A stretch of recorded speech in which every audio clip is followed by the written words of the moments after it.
Hey guys, what's going on? My name's CollectPanda33, and as the title may suggest, welcome to a story time about a time I got robbed. So, yeah, let's get into that. Basically, this story is about a time, this was the summer between 5th and 6th grade. I was 11 at the time. This was like 2010, around then. And, it's about a time I got robbed, right? So basically, what happened was, my teacher recommended me for this trip, called JRNYLC, Junior National Young Leaders Conference. Basically, people around that age, get recommended by their teachers to go and, like, if they feel like they would make good leaders, they go off and, assuming you can foot the bill, after, a couple of yard sales, I was able to. And, you go on this trip and you essentially, learn, leadership skills, which it was really neat. I absolutely loved the trip. It was, great, right? I had an absolute blast. And, basically, you go, it's kids from all around the country. You're split up into groups, every day, you wake up, you stay in, like, this whole, hotel sort of thing. You wake up, you get, with your groups, you go to, your room. And, basically, you just kind of, you get taught, sort of leadership skills. It's a cool, it was a cool thing. It was a cool experience. And, basically, I had, 3 roommates. So there were 4 of us in the room total. There was me, obviously. There were, 2 kids from California. One, was just kind of, he was a guy. One of them was asthmatic. And, one of them was from, one of my, roommates was from Texas. I don't remember their names at all. I just remember, 2 of them were from California, one of them was from Texas. Why do I remember that? I don't know. But anyway, we're going through, we're doing our thing, we're going, I'm buying souvenirs throughout this whole thing, we're going to different places, we walk all through around Capitol Hill, we went to a few museums, all that good stuff, learning, different leadership qualities along the way. So, basically, what happened was, the second to last day of the trip, we all go to bed, we wake up, or, well, I guess this would be like the third to last day. The second to last day of the trip, we go to a science museum. It's like this hands-on interactive science museum, and we spent the night there. We sleeping bags, the whole 9 yards. It was really cool. It was an amazing part of the trip, right? And essentially, I've got all my stuff packed, but, stuff I'm gonna have, in my pockets or, like, on my person. I just have it stacked up on this little table next to my bed, right? I was on the top bunk. Here we go. The asthmatic kid slept beneath me. And then, the 2 separate beds were the, Texan and the, other California kid, not the asthmatic. Right? I don't know why the layout of the room matters much. But anyway, so on this, side table, I've got a fanny pack, obviously. What I kept in there, I don't know. I've got my wallet and, I have my belt, a few other things probably. I've got them, in this little stack on the side table. Now, I didn't remember, or, like, think about this until, like, way after the fact. But, when I woke up the next morning, the day we were gonna go off to this museum, my pile was out of sorts, I assumed, I guess I just probably figured, oh, it fell over in the middle of the night, there was a stack of shit, obviously, that can happen. Fuck, I'm so sorry. Anyway, Jesus, that burns. So, I get all my shit, we go to the Hard Rock Cafe for some food before we hit the museum, right? So, I want a souvenir from the Hard Rock Cafe. I've never been before, right?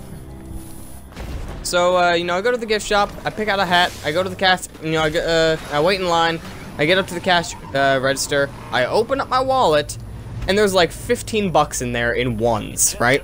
like 130, 150 bucks in tens, gone. You know, just poof, gone. You know, I had been robbed, probably, you know, based on how I remember things. I don't remember being held up at any point, so it was probably in the middle of the night, right? So, essentially, you know, I look at the cashier, I go, I'm sorry, I can't pay for this. I leave the hat, I go back to my table where I'm sitting with all my friends, and I remember this part specifically, there was a Gorillaz song playing. It was like, The Future Has Arrived or some shit like that. But, you know, I sit down, and I'm like, guys, I got robbed. All my money's gone.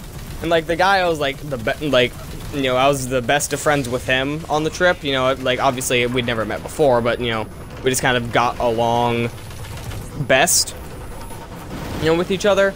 You know, this motherfucker wants to go around, you know, cracking skulls, right? And I was like, dude, we're not gonna go around, you know, fucking curb stomping people, right? You know, this is not happening. And, you know, he didn't like my more, level-headed approach. So he was just kind of like, you know, fuck off, you know, whatever, this, that, and the other thing. You know, I tell, you know, counselors, I tell my parents, counselors, or whatever you could call the people who ran it. You know, they get me and my roommates together, and they're like, you know, do you guys have any idea what happened? The Californian that's not asthmatic, he had bought a necklace for his girlfriend that got stolen, as well as my money. So, he was pretty much in the clear.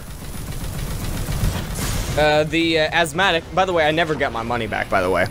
The asthmatic, he hated people touching his shit. He didn't have anything stolen from him. And then the Texan, he didn't have anything stolen from him earlier, either. And earlier in the trip, he'd mentioned that he was having sort of like financial troubles. Like, you know, any souvenir money he had left over was going like straight back to his mom for bills and what have you. And he tells this story, you know, he was out in the hallway or what have you, you know, waiting for the bus or, you know, whatever. And he sees a guy walk out of our room with like a bulge in his pocket, right? He, you know, accentuates the fact that he sees a bulge in this dude's pocket. Not in his pants, he wasn't talking about his big dick, right? You know, he was talking, this dude's pocket was full of shit. Right? Excellent work, as always. So, in hindsight, Texan stole my money, and Texan stole Californian's fucking necklace, right? You know, it seems fairly obvious, you know, that he crafted that fucking story. He was assigning blame elsewhere to draw it away from himself, you know? It's fairly fucking obvious at this point, you know, looking back on it. But, you know, it's fucking whatever. I don't honestly care at this point. It's been 8 years. But, anyway, you know, that's basically the story, you know, I got robbed, you know, and I'm pretty sure that's who did it. But what made me kind of think of this, story in the first place, and, actually, a side note, I mentioned the fact that, like, the kid I was, like, friends with the most was kind of like, you know, fuck you when I didn't want to go cracking skulls, right? He made up eventually, you know, he realized, you know, I did nothing wrong. It was like this, you know, big, you know, it was like a great ball contraption, you know, you drop a ball, you know, it goes around this whole big thing, you know, everything's working together. You know, he's like, you know, I remember him saying this shit specifically, he was like, wow, you know, like a whole, you know, thing or whatever. You know, where one thing, like, can't work without the other. And I remember thinking, you know, I'm like, this motherfucker's gonna apologize. And he's like, you know, I'm sorry for, you know, being a dick earlier. And I was like, I knew this motherfucker was gonna apologize, right? You know, so we made up, it was whatever, you know. Spent the night in this, museum. It was pretty cool. It was, you know, it was a fun overall experience. I've got a minute left. Shit. Gotta wrap up. But what made me think of the story and want to tell it in the first place was what I bought at the museum, which was a solid rubber ball. You know, it was half green, half orange, you know, right down the middle. And it was just a solid rubber ball. It was the only thing I could afford after my money had been stolen. And I don't know why I look at this thing and I think of it so fondly, considering it was born of like this shitty situation. but every time I see it, I do. I know it's probably my favorite souvenir from the whole trip, even though it was born from me being robbed, because I probably wouldn't have bought it otherwise. But, yeah, that's pretty much it. If you guys enjoyed my little story time, please, by all means, let me know in the comments. Let me know what you thought of it. Let me know, especially if you want to see more shit like this. And, yeah, that's pretty much it. So I would definitely like to thank you guys for watching. If you could leave a like on the video, I'd highly appreciate it. Comment below, like I said. Let me know what you think if you want to see more. And I will see you guys in the next video. Peace.